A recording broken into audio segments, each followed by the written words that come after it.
네. 안녕하세요. 저는 오늘 치매 사고 대응 현장에서 배우는 의사결정이라는 주제로 말씀을 드리고자 이 앞에 섰습니다. 우선 이렇게 많은 청중분들이 계실 줄은 몰랐는데요. 이렇게 보안에 이렇게 관심 갖고 이제 네트워킹 와주시는 분들이 이런 자리가 있는 게 참 좋은 것 같습니다. 네. 오늘은 저는 우선 공공 분야에서 이제 서트 업무를 하면서 이제 치매 사고 대응하고 분석하는 업무를 맡고 있습니다. 그래서 치매 사고가 났을 때 이제 현장에 가서 이렇게 사고가 난 서버에 대해서 조사하고 증적 자료를 떠온 후에 이제 그 이후에 이제 분석하고 재발 방지 대책까지 세우는 그 일련의 과정에 대해서 이제 업무를 진행을 해오고 있고요. 오늘은 제가 그렇게 대응을 하는 그 경험을 기반으로 해서 여러분들께 이 기술적인 내용이나 뭐 사례를 설명드리기보다는 그 과정에서 제가 어떤 생각을 하고 어떻게 다음 행동에 대한 선택을 해 나가는지에 대한 경험을 공유를 드리겠습니다. 우선 서비스가 갑자기 느려졌다는 연락을 받았습니다. 여러분들이라면 무엇을 확인하시겠습니까? CPU 사용량도 확인해 볼 수 있고요. 메모리도 확인을 해 보겠죠. 그리고 웹서버라면 그 웹서버 서비스에 대한 상태도 확인을 해 볼 수 있습니다. 그래서 이런 상황에서 저희 이제 치매 사고 대응하는 센터에서는 이제 장애 모니터링도 같이 진행을 하고 있기 때문에 이렇게 장애가 발생을 했을 경우에 그 원인부터 확인을 하게 됩니다. 이 현재 나타난 현상을 가장 잘 설명하는 그 원인에 대해서 찾아 나가야겠죠. 그래서 오늘은 이게 바로 첫 번째 사례가 될 것인데요. 이 과정을 따라가다가 실제로 보안 사고가 발견을 하게 됩니다. 네, 오늘 보실 사례는 이제 3가지입니다. 이 3가지 사례를 이제 사고에 대한 내용보다는 제 말씀드렸듯이 제 그 경험과 사고 의사 결정 흐름에 집중을 하면서 들어주시면 감사하겠습니다. 우선 서비스 장애에서 발견된 채굴 프로그램이 있었고요. 또 웹쉘 하나에서 시작된 치매 범위를 이렇게 추적해 나가는 사례도 말씀을 한번 드리겠습니다. 그리고 RDP 접속 흔적을 통해서 이제 이 단순한 RDP 접속이 공격 행위로 판단이 돼 가던 과정까지 전부 다 이렇게 공격 방식은 다른데요. 그 세 사건에서 이제 반복되는 것들이 있었습니다. 그것은 제가 이것을 언제 치매로 판단을 할 것인가, 그리고 무엇을 내가 이제 다음에 행동을 할 것인가입니다. 그 사고 대응은 사실 이제 분석만은 하지는 않습니다. 그래서 조사를 하면서 동시에 이 서비스를 이제 언제 격리를 할 것인지 혹은 격리를 할지 말지에 대해서도 결정을 해야 하고요. 조사는 언제까지, 어느 시간까지, 어느 범위까지 할지에 대해서도 계속 결정을 내려야 합니다. 그리고 그 침해된 그 범위를 한정하는 것도 저희가 직접 결정을 내려야 하는 문제이고요. 언제 이 시스템을 다시 서비스를 정상화시키고 복구를 할지에 대해서도 계속 결정을 해야 합니다.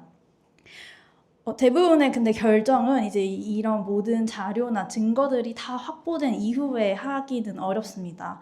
언제나 이게 정보가 좀 부족한 상황에서 지금 갖고 있는 최선의 선택을 해야만 합니다.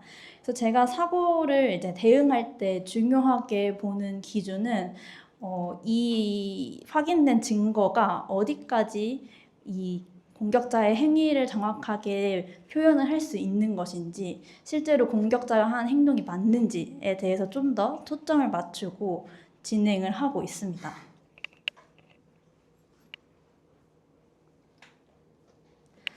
사고 대응 절차는 사실 이렇게 간단합니다. 탐지를 하고 그 다음에 그걸 가지고 조사를 한 다음에 뭐 차단을 하고 복구를 하는 이 과정으로 진행이 되는데요. 실제로는 이렇게 한 방향으로만 진행이 되지는 않겠죠. 조사를 하다 보면은 새로운 증거가 나와서 다시 돌아가기도 하고요. 또 조치를 하려고 보니까 추가 피해 흔적이 나타나기도 합니다. 그럴 때는 다시 한번 범위를 더 넓혀서 또 다른 시스템에 피해가 있진 않은지 또 확인을 해보아야 하기도 해요.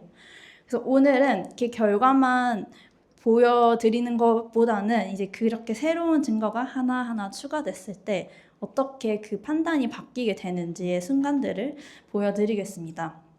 첫 번째 사례입니다. 웹서비스 장애가 발생을 했고요. 담당자는 처음에는 그냥 일반적인 시스템 장애를 의심을 하고 있었습니다. 그래서 실제로 확인한 정보들도 전형적인 장애 증상이었어요. 통계 서비스가 계속해서 반복적으로 실패를 하고 있었고요. 메모리 가용량이 굉장히 낮은 상태였습니다. 그리고 자바 프로세스도 정상적으로 유지되지 못하고 계속 종료가 되고 있었어요. 그래서 처음에는 어플리케이션의 장애나 뭐 메모리 누수가 되는 줄 알고 이제 그렇게 운영팀에서 확인을 계속 하고 있었습니다. 근데 이제 우리는 이게 왜 메모리가 왜 부족한지에 대한 원인을 찾아 나가겠죠. 원인을 찾기 위해서 이제 프로세스들을 이렇게 쭉 확인을 하게 됩니다. 그래서 CPU와 메모리가 어떤 프로세스가 이렇게 잡아먹고 있는지에 대해서 확인을 했고요. 정상 서비스와는 관계가 없는 프로세스가 지속적으로 자원을 사용하고 있구나 하는 흔적이 보이기 시작합니다.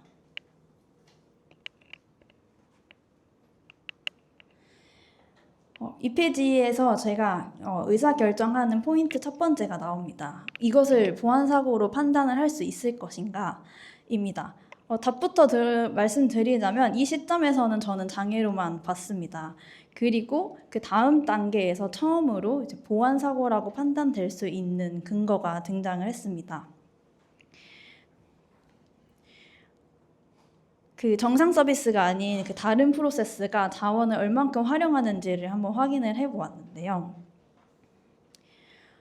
프로세스를 확인하다 보니 이제 C3 풀이라는 이름의 프로세스가 하나 보이게 됩니다. 이 이름에서도 이렇게 보이겠지만 어떤 채굴 풀과 연관이 있어 보이기 시작했어요. 그리고 CPU의 사용량이 굉장히 올라가 있었고요. 이 프로세스가 통신을 하고 세션을 맺고 있는 네트워크들을 쭉 찾아가다 보니 어떠한 외부의 IP들과 통신을 하고 있는 흔적들이 계속 보이기 시작했습니다. 그리고 그 연결되어 있던 IP를 이제 조회를 해 보았을 때 채굴 풀들과 연계된 IP들인 것을 확인을 하게 됩니다. 그러면 이제 이 상태까지 확인이 되었을 이 시점에서 이제 처음에 봤던 현상을 다시 한번 설명을 할 수가 있죠. 서버가 이제 이유 없이 느려졌다기보다는 그 채굴 프로그램, 비정상적인 프로그램이 시스템 자원을 지속적으로 사용을 했기 때문에 그 정상 서비스가 영향을 받기 시작했던 것이죠. 그래서 추가 확인을 통해 채굴 프로그램이란 것도 확인을 완료했습니다. 그럼 이제 의사결정 포인트 두 번째입니다. 악성 프로세스를 발견을 했습니다. 지금 바로 종료를 하면 될까요? 운영자의 측면에서는 당연히 빨리 종료하고 싶습니다. 실제로 이 서비스에 장애가 발생을 하고 있고요. 가용성이 계속해서 떨어지고 있는 상황이죠. 그리고 이 프로세스 때문에 CPU와 메모리가 계속해서 사용이 되고 있었습니다. 근데 이제 분석하는 우리의 입장에서는 한 번 더 생각을 해봐야 합니다. 이 프로세스를 종료를 하는 순간 이 프로세스가 연결을 맺고 있는 네트워크 연결이 다 끊어질 거고요. 그리고 이 프로세스와 부모 자식 관계로 연결되어 있는 프로세스 트리까지도 다 싹 날아갈 것입니다. 그리고 이 프로세스를 실행시키기 위한 인자값들도 그곳에 다 남아있을 건데 휘발이 될 가능성이 너무나도 높아요. 그래서 실제 대응에서는 이렇게 프로세스를 발견하면은 바로 이렇게 삭제를 하기보다는 무조건 현상 유지를 하고 우리가 수집할 수 있는 정보들을 최대한 많이 확보를 해야 합니다. 근데 또 잘 알지 못하는 운영하시는 입장에서는 얼른 이것을 죽여야 하는 게 그들에선 최선의 선택이기 때문에 또 그런 게 이렇게 저희가 맞부딪히기도 해요. 그래서 최대한 이 사고를 조사를 해 나가면서 담당자들에게 안내를 드릴 때는 이러한 부분에 유의하면서 사고 서버 절대 보존하시라라는 안내를 드리면서 진행을 해야 합니다.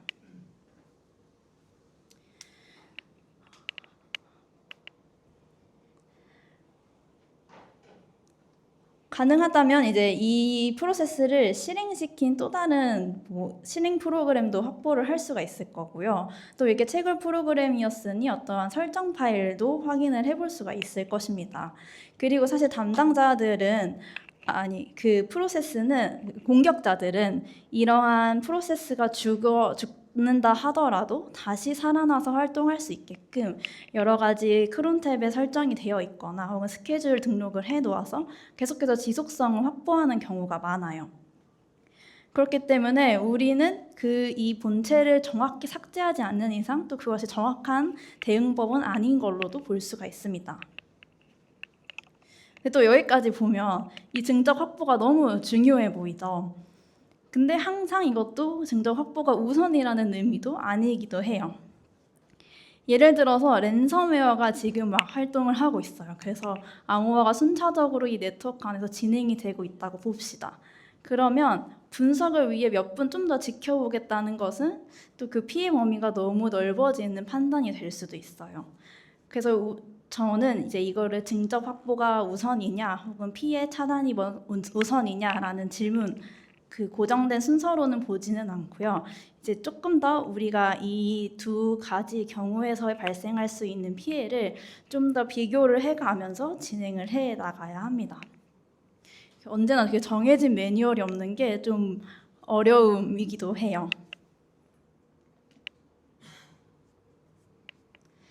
자, 이 사건에서 가졌던 가설은 이쪽이었습니다. 서비스 자체가 문제이거나 어플리케이션 장애일 가능성이 있었습니다. 통계 실패하고 메모리가 부족했고요. 자바도 계속 꺼졌었죠. 근데 이제 새로운 증거가 들어왔습니다. C3 풀이라는 프로그램이 들어왔고요. 네트워크가 활성화되어 있었고 풀도 계속해서 연결을 지속하고 있는 상황이었습니다. 그러면 우리는 이제 가설이 바뀌게 되죠. 악성 채굴 프로그램에 의한 자원 고갈이 문제였습니다. 그래서 사고 분석을 하다 보면은 사실 내가 갖고 있는 현재 증거만을 가지고 어떠한 가설을 세워놓고 그 가설을 지지해 줄 수 있는 여러 흔적들을 찾아 나가는 게 우리의 일이에요. 근데 또 그 가설을 또 잘 버리기도 해야 합니다. 너무 다른 것들, 현재 확보된 증거가 너무 다른 길을 가리키고 있다라고 하면 고집을 꺾고 다른 가능성도 확인을 해볼 수가 있어야 합니다. 자, 두 번째 사례입니다. 이번에는 서버에서 웹쉘 파일 하나가 확인이 되었습니다. 여기서는 aa.jsp라고 하겠는데요. 웹쉘이라는 것이 확인이 됐기 때문에 첫 번째 사례보다는 명확하게 침해가 맞습니다. 그럼 이제 이 파일을 삭제를 하면 사고가 끝이 날까요? 웹쉘을 발견을 했다는 것은 사고를 종결할 수 있는 그 시점이 되기도 하지만 이제 조사를 한 하나의 기준점밖에는 안 될 때도 많습니다. 우리가 처음 가지고 있는 정보는 이것입니다. aa.jsp라는 웹쉘 파일이 있고요. 또 m타임이 특정 시각으로 남아 있어요. 웹쉘이라는 것은 확인을 했고, 근데 그 외의 것들은 아직 미지수입니다. 언제 이 웹쉘이 어떻게 최초로 들어오게 되었는지, 또 공격자는 누구인지, 어떤 IP에서 들어왔는지도 모르고요.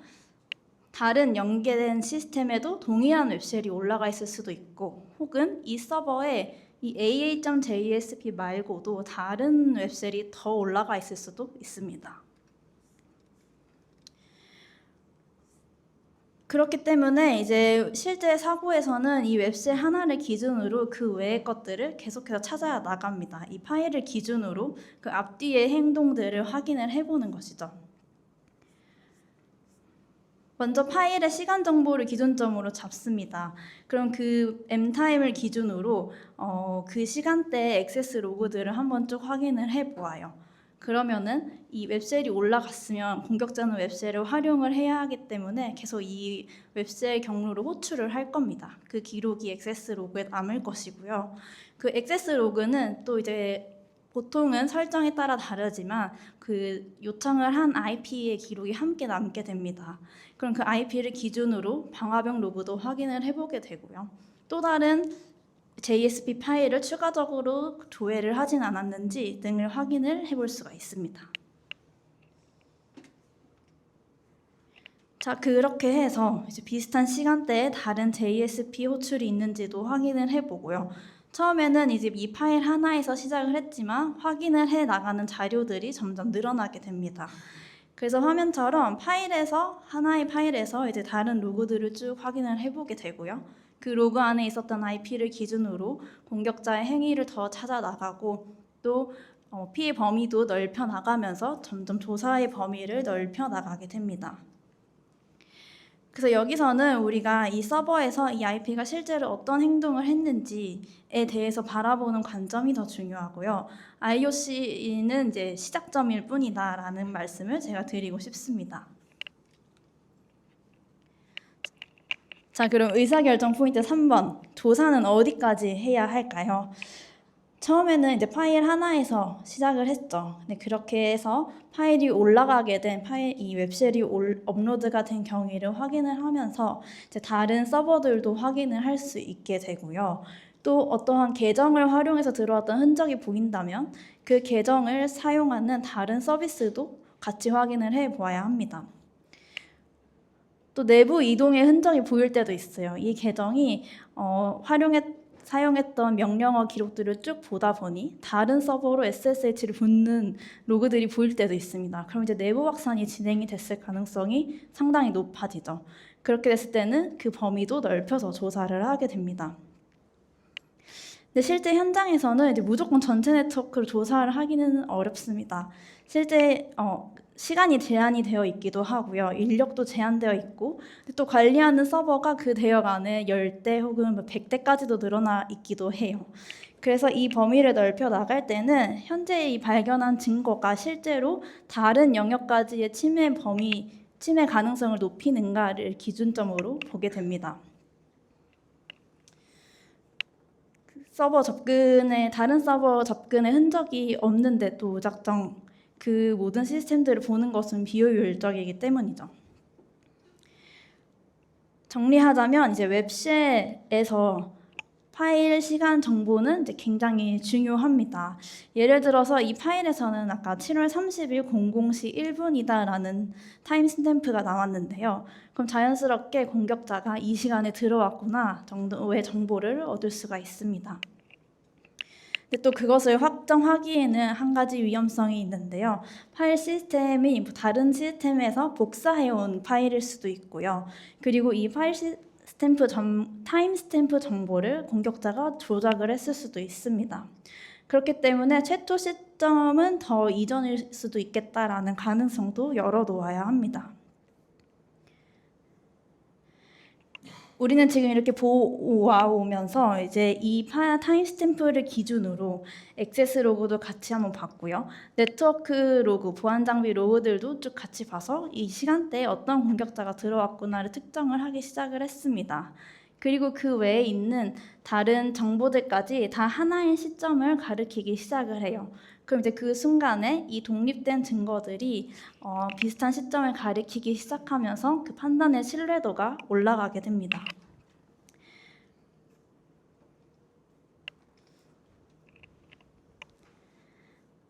자, 세 번째 사례입니다. 이번에는 윈도우즈 서버였습니다. 어드미니스트레이터 계정으로 RDP 로그인이 성공한 흔적을 확인을 한 거예요. 그래서 로그온 타입은 10이었고요. 이 로그온 타입 10은 이제 RDP로 이제 원격형 대화형으로 로그인을 성공했다라는 의미를 가집니다. 그럼 이 로그를 보고 공격자가 어드미니스트레이터 계정을 활용을 해서 이 서버에 침투했겠다라고 판단을 할 수 있겠죠. 근데 또 실제로는 서버를 운영하는 담당자가 로그인을 한 흔적일 수도 있습니다. 그래서 우리는 사고 조사를 하는 초기에는 이 서버를 운영하는 담당자 인터뷰를 진행을 하게 되는데요. 그때는 이제 의사결정에 우리가 이렇게 사고 조사를 해 나가면서 필요한 많은 정보들을 수집을 하게 됩니다. 그래서 지금 이러한 현상이 보였다라고 하면 우리가 평소에 당신께서 이 서버를 점검을 할 때 어떠한 방식으로 점검을 하게 되는지, 또 그때 사용하는 계정이 저 계정이 맞는지, 그리고 비밀번호 복잡성 설정이 잘 되어 있어서 저게 악용이 될 가능성이 높은지 낮은지 이런 것들을 확인을 하게 됩니다. 그래서 이를 종합적으로 쭉 판단을 해서 이게 공격자의 흔적인지 혹은 업무 담당자의 업무 연관성이 있는 기록인지를 판단을 할 수 있습니다. 자, 먼저 자료기사 로그온 타입 10이라는 흔적 하나 있고요. 여기에 실제로 외부에서 원격을 성공을 하게 되면 RDP 세션 로그들이 또 남습니다. 그래서 이벤트 로그 중에서 이 세션이 실제로 연결이 있었는지, 또 이 연결이 언제 종료가 됐는지, 그리고 반복적으로 또 다른 접속은 없었는지에 대해서 자료들을 모으게 돼요. 그럼 그 시점을 기준으로 우린 방화벽 로그를 또 볼 수가 있습니다. 어떤 소스에서 세션 연결이 들어왔고 그 세션 유지 시간은 얼마나 긴지에 대해서 확인을 해볼 수 있습니다. 그리고 방화벽 로그가 남아있다면 송수신 데이터의 크기도 확인을 해볼 수가 있죠. 그래서 보통 피해 범위를 확인을 할 때 그것을 활용하는 경우도 있습니다. 공격자가 이 서버에 들어와서 세션 유지 시간 동안 약 4기가의 데이터를 송수신한 기록을 확인을 한 적이 있었어요. 그럴 때 그럼 이 4기가의 데이터는 어떤 것 때문에 나온 것일까를 찾아내다 보니 DB의 어떤 DB 파일의 통째로 들고 나갔을 때 그 파일 자체의 크기가 4기가 정도의 크기이더라고요. 그러면 이 시스템의 피해 범위가 이 DB 파일이 나갔겠다라는 것을 추정해 볼 수가 있게 됩니다. 이 사례에서는요, 네 번째에 써 있는 것처럼 포트 스캐너 그리고 SSH 크래커 그 원격 로그인을 무작위로 해볼 수 있는 자료였고요. RDP를 체크하는 파일들까지 이상한 공격 툴들이 굉장히 많이 남아 있었습니다. 그리고 그 도구 주변에는 이 포트 스캐너 같은 것을 실행한 결과 파일들이 같이 남아 있었어요. 그러면 이것은 정상적인 운영의 흔적으로 보기는 어렵겠죠. 그렇기 때문에 이 자료기사라는 로그온에 대한 해석이 달라지게 됩니다. 그렇다면 언제부터 이것은 침해라고 판단을 할 수가 있을까요? 저는 이게 흑백처럼 0과 100으로만 정해지진 않는다고 봅니다.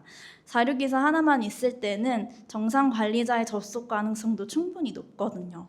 근데 그 와중에 이제 RDP 세션이 아까 붙었고요. 방화벽 로그 붙고 그 외에 다른 공격 툴들이 같이 확인이 되면서 이 가설을 지지하는 증거가 늘어나게 됐고 그때서야 이게 침해다라고 판단이 된 것입니다. 또 반대 의견 한번 또 말씀을 드려야겠죠. 증거가 또 많다고 해서 모두 같은 공격을 설명하지는 않을 때가 또 있습니다. 오히려 흔적이 너무 많아서 그 그림이 잘못 그려질 때도 있는데요. 이 장에서는 이제 방금 소개드렸던 이 사례를 바탕으로 로그가 너무 많았을 때 생길 수 있는 판단의 함정도 한번 설명을 드리겠습니다.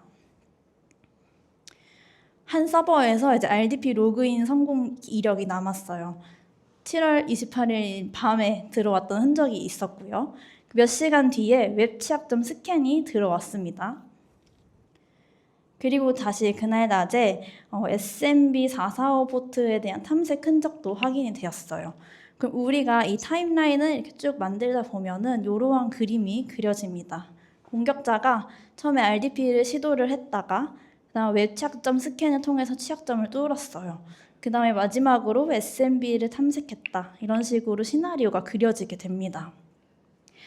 그러면은 보고서도 되게 예쁘게 나오겠죠? 근데 문제는 실제의 증거입니다. 아래 좀 자세히 보시면 이제 그 자료들을 파고 들었을 때 출발지가 각각 다르기도 하고요. 공격 방식이나 뭐 유저 에이전트 같은 것들이 너무 다른 행위로 나타날 때도 있습니다. 그러면 이 공통점이 없는 이 세션, 공통점이 없는 계정들을 활용한 이 각각의 흔적을 굳이 하나의 공격자로 묶을 이유는 없습니다. 인터넷에 노출된 웹서버들은 사실 공격자들의 무수한 공격을 받습니다. 그래서 뭐 자동화 스캔 툴은 당연히 많이 들어오고요. 쉴 새 없이 계속해서 그 웹 공격이 일어나고 있습니다. 그래서 그런 것들은 보통 다 자동으로 보안 장비에서 차단은 하지만 이렇게 사고가 났을 때 그 흔한 로그들을 하나하나 파고들다 보면 또 헷갈려질 때가 있어요. 그리고 좀 더 심한 경우는 같은 시간에 같은 서버에 서로 다른 공격자가 각각 침투를 해서 그 두 공격자의 흔적이 섞여서 남기도 합니다. 그래서 우리가 이걸 억지로 하나의 공격 흐름으로 맞추면 실제로 존재하지 않았던 이야기들이 만들어질 수도 있죠. 그래서 저는 시간적으로 이렇게 가깝다라는 것은 하나의 공격이라고 보기에는 또 무리가 있다라고 항상 기억을 하려고 노력을 합니다. 그렇게 해서 로그가 서로 연결된 근거가 있을 때에만 연결을 하고, 또 분리할 근거가 있다면 분리할 수 있는 것이 또 중요한 판단 포인트라고 생각합니다. 비교해 볼까요? 오늘 했던 이 세 가지의 사례입니다. 첫 번째는 서비스 장애로 시작을 해서 프로세스를 확인하다 보니 그 채굴 프로그램 사고였고요. 두 번째는 웹실부터 확인을 했는데 그 로그들을 쭉쭉 따라가 봐서 이게 어떤 행위, 어떤 범위까지 늘어났는지를 보았습니다. 세 번째는 로그인 기록부터 시작을 해서 그 안에 남겨져 있던 공격 도구들을 확인을 하는 사례까지 진행을 했어요. 그러면 이 세 가지는 모두 출발점도 다르고 증거들도 다르지만 그 조사를 해 나가는 과정에서의 공통점은 처음에 우리가 생각했던 그 가설을 그대로 활용하지 않았다는 것입니다. 그래서 증거가 나오면서 점점 내가 좀 더 최선의 판단이라고 생각하는 그 결과까지 도출을 해내는 과정이 있었다라는 것이죠. 사고 대응은 이 과정들이 반복되게 됩니다. 증거가 나오면 그 증거 가지고 어떤 가설을 세우고요. 결정을 내린 다음에 액션을 취합니다. 근데 그러다가 또 새로운 증거가 나와요. 그럼 다시 처음으로 돌아갑니다. 그래서 새로운 증거들은 내가 했던 그 가설을 강화해 주기도 하고요. 또 완전히 뒤집기도 합니다.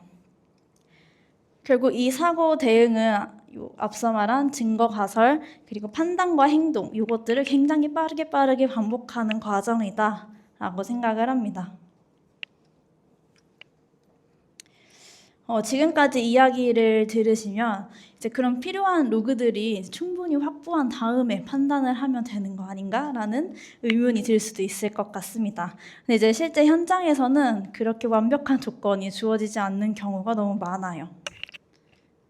먼저 시간입니다. 공격이 진행 중이라면 결정을 미룰 수가 없어요. 아까 말씀드렸듯이 랜섬웨어가 지금 막 암호화가 되고 있는 과정이다라고 하면 우린 빨리 결정을 내려야 합니다. 또 서비스 연속성이 있습니다. 분석하는 우리 입장에서는 그냥 이 서버 분리해서 이미징 뜨고 그거를 그냥 그대로 보고 싶은 마음은 아주 굴뚝 같아요. 근데 그렇게 할 수가 없죠. 실제로 이 서버가 서비스 중일 것이고요. 특히 공공 분야의 시스템에서는 이 내부 행정 시스템과 연계되어 있는 것들이 많기 때문에 저희가 먼저 이 서버 꺼야 됩니다라고 단독으로 판단을 내릴 수가 없습니다. 반대로 이제 서비스를 살리겠다고 너무 빨리 프로세스를 지우거나 재부팅하면 분석에 필요한 증거를 잃을 수가 있어요. 아까 말씀드렸듯이 이 운영하시는 분들의 입장에서는 빨리 이 서비스를 다시 살려야 되기 때문에 그러한 충돌이 있고요. 그 과정에서 우리가 잘 이 증적들을 빨리 확보를 할 수 있는 신속함이 필요합니다.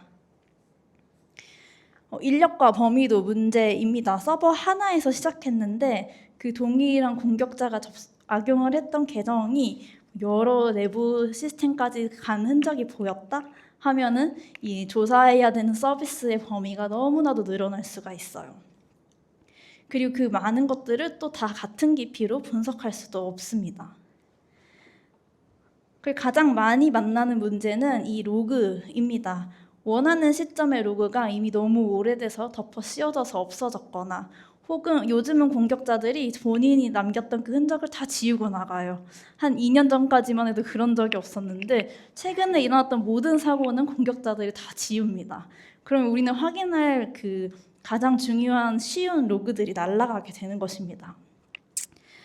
그리고 또 웹로그는 있는데 방화벽이 없거나 혹은 아예 보안 장비가 없거나 뭐 보안 장비가 있는데 그냥 거의 라이브 로그를 보듯이 저장 공간이 너무 적어서 남지 않는 경우도 많이 있어요. 그래서 사고 현장에서는 이렇게 완벽한 증거를 모아보는 것은 좀 현실적으로 어렵고요. 이 불완전한 정보들 사이에서 내가 어떤 것을 보고 어떤 것을 근거로 어떤 판단을 내려야 하는지 그것을 결정하는 일들이 굉장히 많습니다. 그래서 저는 이게 실제로 이 사고 분석을 할 때 기술적인 분석 능력과 함께 그거와 동시에 또 판단 능력이 굉장히 중요하다라고 생각을 하는 이유입니다. 오늘 사례에서 이제 반복됐던 질문을 제가 5가지로 줄여보았습니다. 첫 번째, 지금 조치할 것인가, 더 확인할 것인가, 채굴 프로그램 확인했을 때 했던 질문이고요. 공격으로 판단할 수 있을 것인가, 서비스 장애가 났을 때 처음에 했던 판단입니다. 조사 범위는 어디까지 확장을 할 것인가, 웹실 하나 발견했을 때 어디까지 볼지에 대해서 고민을 해보았고요. 어떤 증거를 신뢰할 것인가, 또 파일 시간이나 뭐 로그 단 하나만으로 전체를 설명하지 않았던 이유입니다. 그리고 마지막, 언제 사고가 끝났다고 판단할 것인가. 악성 파일을 지웠다고 끝난 것도 아니고요. 서비스가 이제 다시 정상적으로 돌아간다고 해서 끝난 것도 아닙니다. 그 최초 침투의 원인이 잘 제거되었는지 확인해 보아야 하고요. 또 공격자가 아직도 연결이 되어 있는 상황일 수도 있고요. 공격자가 다시 침입해서 들어올 수 있는 그 경로가 잘 막혔는지, 그 취약점들을 잘 보완을 했는지, 그리고 아까 말씀드렸듯이 지속성의 흔적이 없이 모든 스케줄을 깨끗하게 잘 지워졌는지 이런 부분까지 충분히 확인을 해봐야 합니다. 결국 오늘 이야기한 것은 이렇게 공격 기법보다는 이 5가지 질문에 어떤 기준으로 내가 답할 수 있는가에 대한 이야기였습니다. 마무리하면서 제가 사고 대응을 할 때 이제 계속 돌아오는 질문들을 쭉 적어 보았습니다. 무슨 일이 일어났는가? 또 언제 시작됐는가? 어디까지 피해 영향이 있는가? 또 공격자는 아직도 있는가? 그리고 마지막으로 지금 가장 먼저 내가 해야 할 일은 무엇인가? 그래서 오늘의 이 작은 이벤트 하나가 침해로 판단되는 그 과정들, 그리고 또 반대로 여러 가지 흔적들에서 하나의 공격으로 연결하지 않는 판단까지도 여러분들께 보여드렸습니다. 제가 현장에서 가장 많이 했던 일은 그 순간에 가장 중요한 질문을 찾고 의사결정을 하는 일이었습니다. 그래서 제가 오늘 여기서 말씀드리고자 하는 이야기는 여기까지입니다. 경청해 주셔서 감사합니다. 좋은 발표해 주신 박수 부탁드립니다. 혹시 질문 있으신 분들 손 들어주시면 저희가 가겠습니다.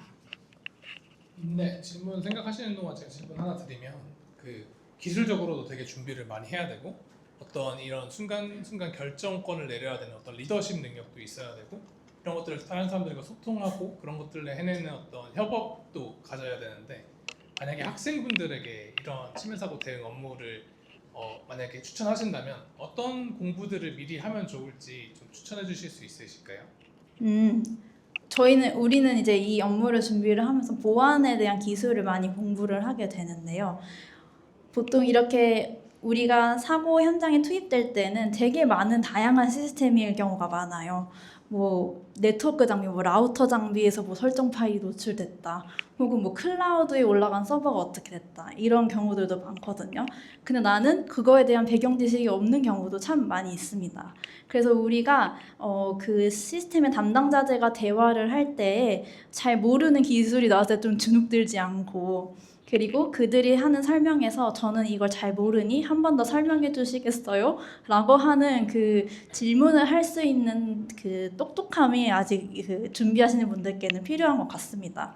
그리고 그렇게 많은 기술들을 좀 넓게 바라보면서 다양한 시스템들도 그냥 이런 게 있네 하면서 좀 찾아볼 수가 있잖아요. 그래서 뭐 블록체인이나 이렇게 우리가 잘 흔치 않게 보게 되는 그러한 시스템에 대해서도 좀 관심을 갖고 이런 것들이 있구나. 내가 어디 나가서 간단한 스몰 토크 할 수 있을 정도의 배경 지식을 쌓는 것도 큰 도움이 된다고 봅니다.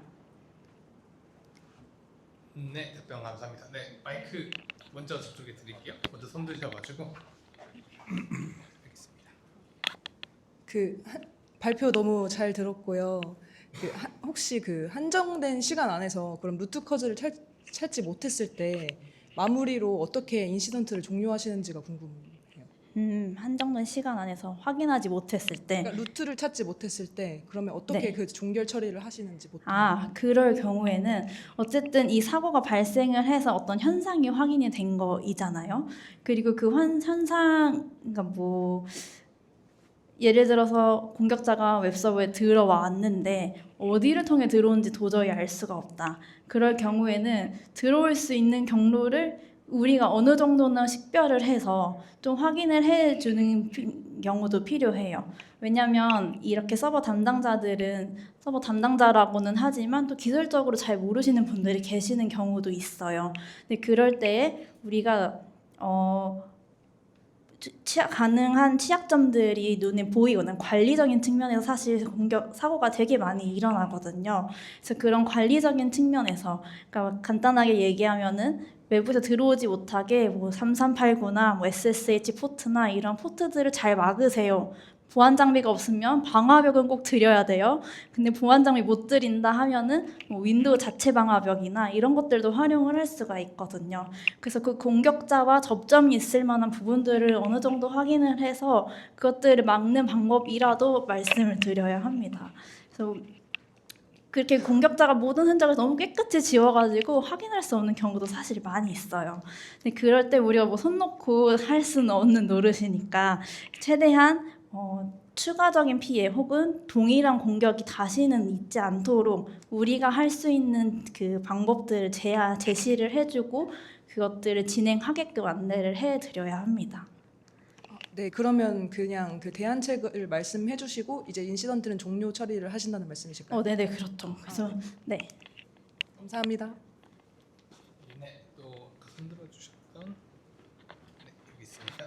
네, 발표 잘 들었고요. 제 하나 궁금한 게 그 핵망 같은 경우에는 뭐 아무래도 베어메탈이 뭐 대다수이긴 하겠지만 뭐 지금 베어메탈일 경우에는 실서버를 종료해가지고 뭐 데이터를 무결성 확보를 위해서 끌 수밖에 없겠지만 뭐 핵망이어도 2020년도에 프라이빗 클라우드로 뭐 도입하는 그런 지자체나 공직자들도 있을 거고 아니면 공공 클라우드를 쓰는 그런 조직들도 있을 텐데 그럴 경우에는 공공 클라우드 같은 경우에 어쨌든 몇 시간 단위로 이 스냅샷을 다 뜨잖아요. 이 스냅샷한 데이터를 기반으로 이 포렌식을 하시는지 그게 좀 궁금해가지고 연락을 드렸습니다.